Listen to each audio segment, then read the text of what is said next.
afternoon. Today I'm going to delve into something that frankly feels a little bit overwhelming, but I believe that God is telling me that our situation, our current day struggles, our lives now are relatable to those of the people who struggled during the exile in the Old Testament, and also relatable, frankly, to the people who were new believers in the book of Acts.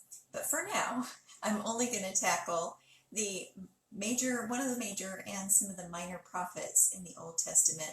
Not all of them today, but in series, starting with today. And I'm starting with a really big, rich book today known as Daniel. And there is so much in Daniel, I certainly won't be able to cover it here in a few minutes. So I encourage you to do an in-depth study because there's a lot of amazing symbolism and prophecy that's really deep and rich, and it really highlights the providence and sovereignty and all-knowing nature of the Lord God who is sovereign over us. I do want to highlight those categories of things that Daniel shows us in the book of Daniel. So starting with Daniel chapter 1, because the best place to start is at the beginning if you're starting in a book. Let's look at where Daniel was and think about that in context of where we are in our lives right now. You see, Daniel and the people of God had been enjoying a time where they were really not listening to God as a nation. There were people in the nation who were listening to God, but as a nation, had kind of gotten very comfortable with turning away from God and comforting themselves with luxuries and indulging themselves with things that really weren't right.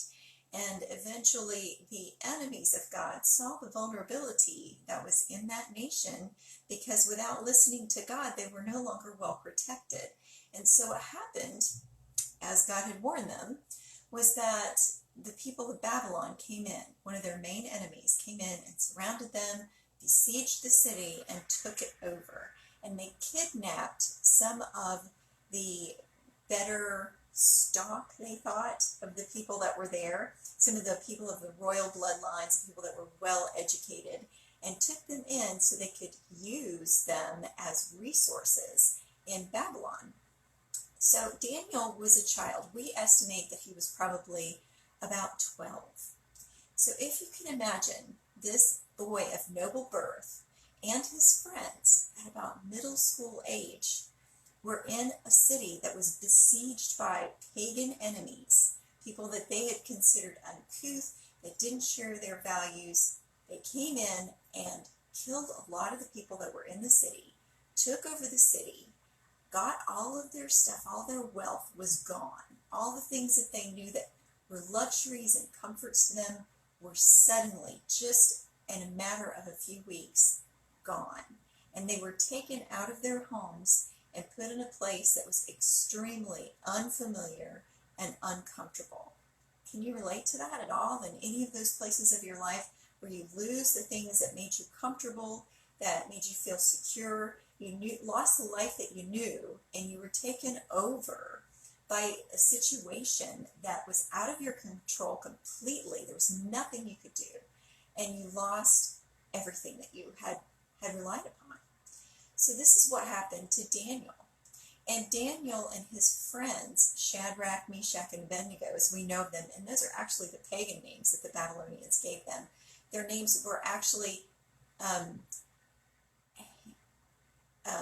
we keep Daniel's name, but they called him Belshazzar, and Hananiah, and Mishael, and Azariah were the names that actually were their Hebrew names. And why we don't call them those names, I can't imagine.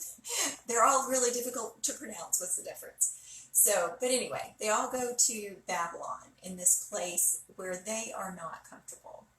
And they've chosen these few select boys at middle school age. Now, don't ever think that because someone is young that they do not have any spiritual fortitude.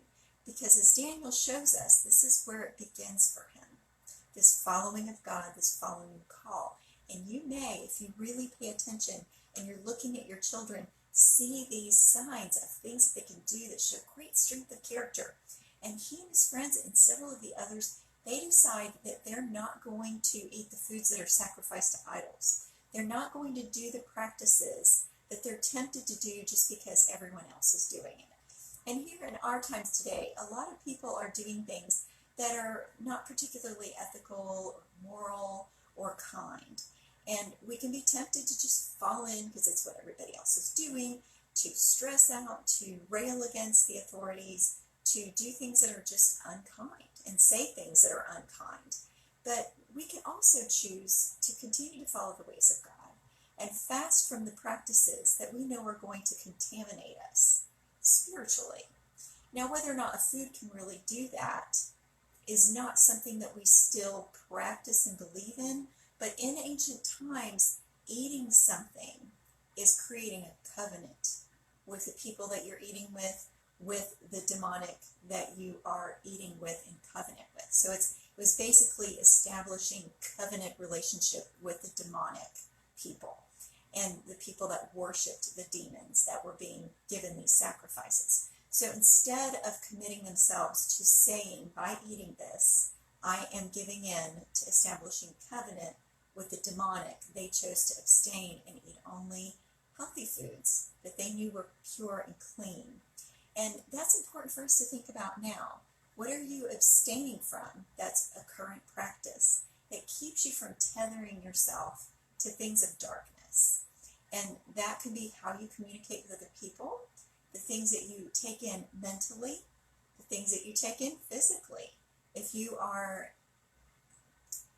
yoking yourselves to practices of taking in things that change and modify your mood in order to help you feel better, and that has become something you rely on instead of God, you may be establishing covenant with a stronghold over what you're putting into your body, because you are saying, this is going to help me be okay, instead of God helping me be okay. So it depends on your attitude toward those things. If you're using those things, be it alcohol or drugs or things like that, and you are saying, this is my place that I'm going to instead of God to make myself feel well, then that is doing what the people around us would be doing, and that is idolatry, really. And it is dangerous for you spiritually. It's also really dangerous for you physically if you're engaging in eating and drinking things or taking medications on a different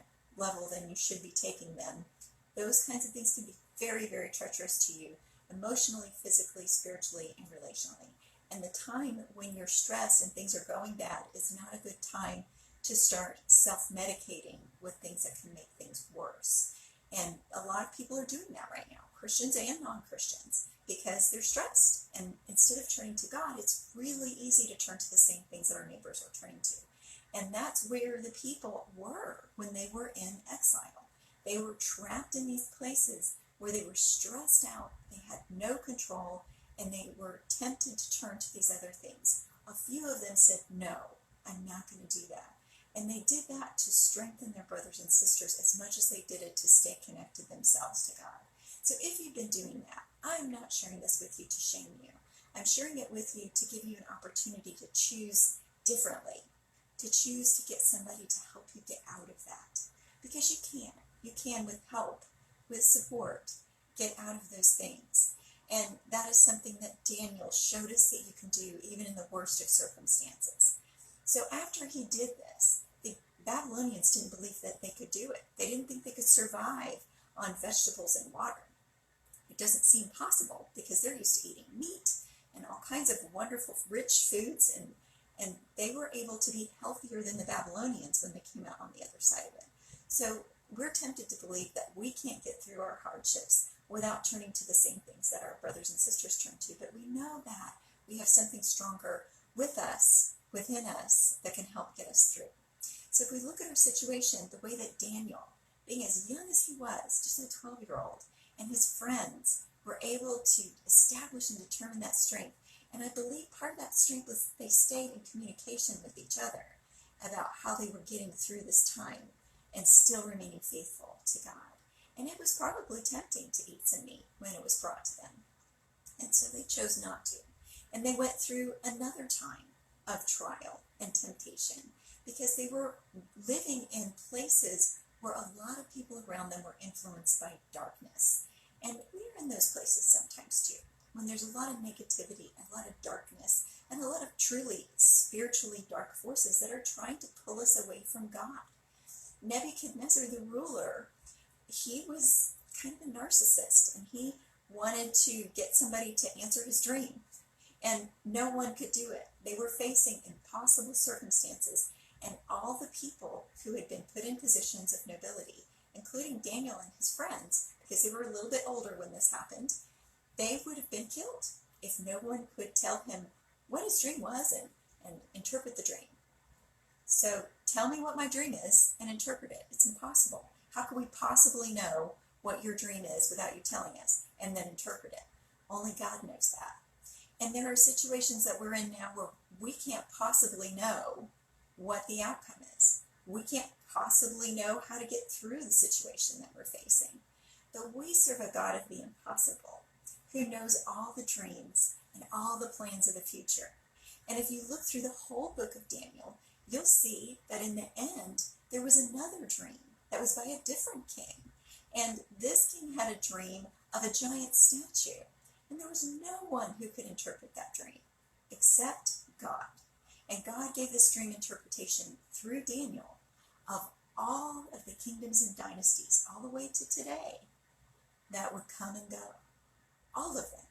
And it's very clear that these are what these dynasties are, because shortly after that, you could see that this is what happened and that's what happened. And it was very clear that these are what we can determine are all the dynasties, all the way through the Roman dynasty and afterward. So these are the things, including Jesus, and that was part of that dream as well, coming in. So Daniel was a tremendously prophetic book in the Old Testament during a time of oppression, a time of lack, a time of stress and crisis and loss, a time when people were separated from the places where they would worship because they could no longer go to the temple. And here we are today, unable to go to our places of worship. And I think that's interesting that we can look back through Scripture and God can offer us comfort through times that have already been, things that He's already gotten the people of God through, and show us, I was there in these times and I am with you now. I got people through even more impossible circumstances than you're facing now. And certainly to be ruled by people like Babylon and to be forced to interpret the kind of dreams that they were forced to interpret is much worse than the situation that we're facing right now. However, God still is compassionate with us where we are now, just as He's always compassionate with us in the least of our trials, in the most of our trials. When we're facing death of loved ones, when we're facing loss of our homes and loss of all the jobs and the dreams that we thought we knew were secure. God is with us in that. Even when we are forced to do things and asked to do things that we feel are totally against all of our values, God is with us as we stand up for our faith. And King Nebuchadnezzar continued to be a narcissist and built himself a great statue in chapter 3 and required everybody, including Daniel and his friends, to worship the statue. It's as if he completely forgot that God was in control and that God was taking care of his people. So King Nebuchadnezzar, being a pagan king, has this huge statue and is asking everybody to worship him by worshiping the statue. Instead, Daniel says, well, Daniel's friends were there. They were, as we know them in their Babylonian names, Shadrach, Meshach, and Abednego. They are there in this place at this time of worship, and they're saying, we aren't going to worship anybody but God. And Nebuchadnezzar challenges that. He says, well, can your God protect you from the fiery furnace? I mean, they were going to get burned alive. And the people taking them to get burned alive got burned alive just by taking them, because that's how hot the furnace was. Impossible circumstances, impossibly oppressive circumstances. And yet, these three faithful men of God stood up for the Lord's truth and said, even if God does not rescue us, He's still God. and we will only worship him. So are we willing to say that today? Are we willing to go with God through these trials and say, we trust you, no matter what the outcome is? Now, God did deliver them, but they were not worshiping him based on what they hoped to get out of it. They were worshiping him because they knew he was God, and God deserves our worship. Can we do that? That's a really, really strong faith. Can we worship God no matter what? And these, like I said, these were circumstances that are similar in some ways to ours, but far, far more dire than anything we're facing right now. I guarantee you none of us are facing being thrown into a furnace and being burned alive. So this is a very, very difficult situation that they were facing. And I know some of you are facing difficult situations now. But the outcome of them standing up for their faith in the midst of the impossible, heart-wrenching, terrifying situations that they were facing, in the midst of immense loss, not being able to worship, was that even the king, who was narcissistic, turned his heart toward God. Even the pagans who watched what they were doing were warmed toward believing in this foreign God that they knew nothing about beforehand. They were amazed. They were amazed at the outcomes of faith. Over and over and over again. There will always be some that don't want to believe that. But will you be the ones that stand up for God because he's standing in the place for you?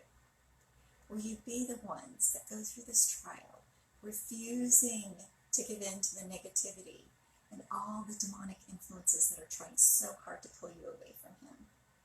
And saying, no matter what, I will stand firm in my faith because I know that God is God and God alone is God. So that you can be part, you can be in this place where you can be a witness to what God does to prove his sovereignty, as he did for Daniel's people in that moment in history, and as he's doing it for us today. Whether we can see the whole picture yet or not, doesn't diminish the fact that God is completely sovereign over this situation, and that is one of the major themes of the book of Daniel, and that he's sovereign over us today, yesterday, and on through future history and into eternity. He knew all the Persian, Greek, Roman empires that were coming and predicted all of that, predicted Jesus. In that time in Daniel's prophecy, he knows what's going to come next. And after that, and after that, and after that. Are we going to stand with him? Are we going to trust that he's sovereign and that he has us in his hand and that he's good and he loves us? So I hope that Daniel can provide you with some insights as to how God is sovereign over us in the darkest of times and how we have an opportunity to stand firm in our faith when it seems impossible. May you have a blessed and wonderful and inspired rest of your day. Bye-bye.